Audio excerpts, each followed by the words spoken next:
The last thing I remember was the sound of a hospital monitor and doctors rushing around. Emmy, I was unconscious, fighting for my life, and the doctors made one urgent call.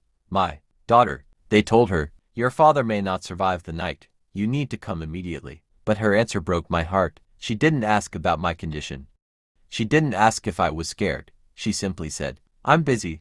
It's my husband's birthday. At that moment, lying alone in that hospital bed, I realized something painful. Sometimes the person you sacrifice everything for can be the same person who leaves you when you need them the most. But what happened 2 weeks later, after I made one phone call from my hospital room, changed everything forever. My name is Daniel, and for most of my life, I believed that family was the greatest blessing a person could have. I lost my wife when our daughter, Emily, was only 8 years old. From that day forward, I became both a father and a mother to her. I worked long hours, skipped vacations, and gave up many dreams just so she could have a better future. I still remember the nights when she was sick and I stayed awake beside her bed.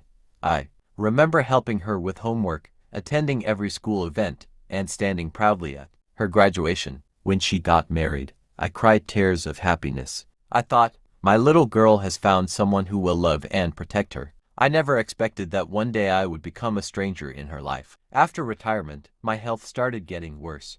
I tried not to complain because I didn't want to become a burden. I lived alone in the house where I had raised Emily. Every corner of that home carried memories. The marks on the wall showed where she measured her height as a child.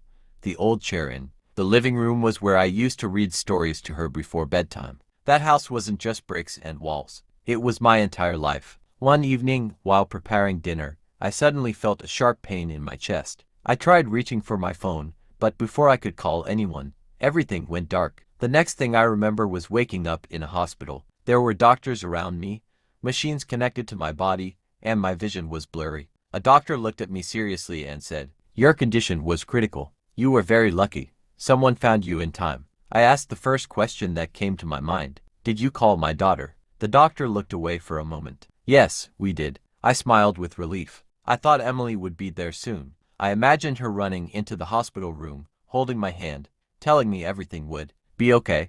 But minutes passed, then hours, and she never came. Finally, a nurse entered my room. She looked uncomfortable. Sir, your daughter said she couldn't come right now. My heart sank. Why? The nurse hesitated. She said she was busy.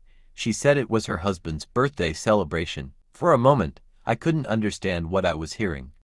My daughter knew her father might not survive the night, and she chose a party instead. I turned my face toward the window and tried not to cry. It wasn't the pain in my chest that hurt the most. It was the pain in my heart. I kept asking myself, where did I go wrong? What did I do that made my own child stop caring? The doctors continued treating me, and after several days, my condition improved. During those lonely days in the hospital, I made a decision. I would stop begging people for love, even if that person was my own daughter. When I was finally discharged 2 weeks later, I went back home. I sat in my living room and looked around. For years, I had saved money for my daughter. I had investments, savings, and property. Everything I had built was meant to secure her future. But after what happened, I realized something important. Money cannot buy love, and sacrifices do not guarantee gratitude. The next morning, I called my bank. I made some changes to my accounts and updated my documents. I wasn't trying to punish Emily. I was simply protecting myself. 2 hours later, my phone rang. It was Emily. Her voice sounded different. Dad, what did you do? I stayed silent. She continued. I went to the bank because I needed help with something, but they told me your accounts were changed. I replied calmly, yes. I made some decisions about my future. Suddenly, her voice became emotional. Dad, why didn't you tell me? I looked around my empty house. The same daughter who couldn't visit me in the hospital was now worried about my money. I asked her one question. Emily, do you know what hurt me the most? She became quiet. It wasn't being sick. It wasn't being alone.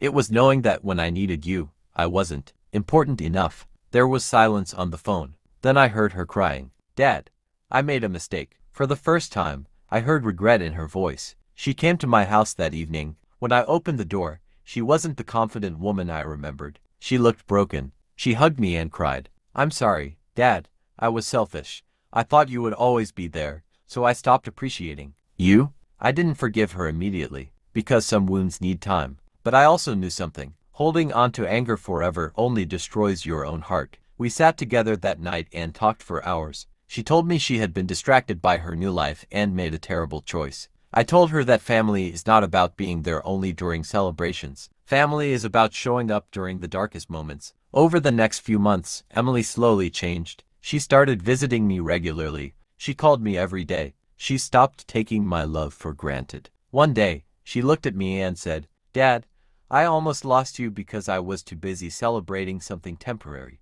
Those words stayed with me, because life teaches us a powerful lesson. People often realize someone's value only when they fear losing them. But love should not wait until it is almost gone. If you are lucky enough to still have your parents, don't wait for a hospital call to remind you of their importance. A phone call, a visit, a simple "I love you." Sometimes these small things mean more than expensive gifts, because parents spend their entire lives giving us everything, and all they truly want in return is to know they still matter. If this story touched your heart, share it with someone who needs this reminder. Never let the people who love you feel forgotten.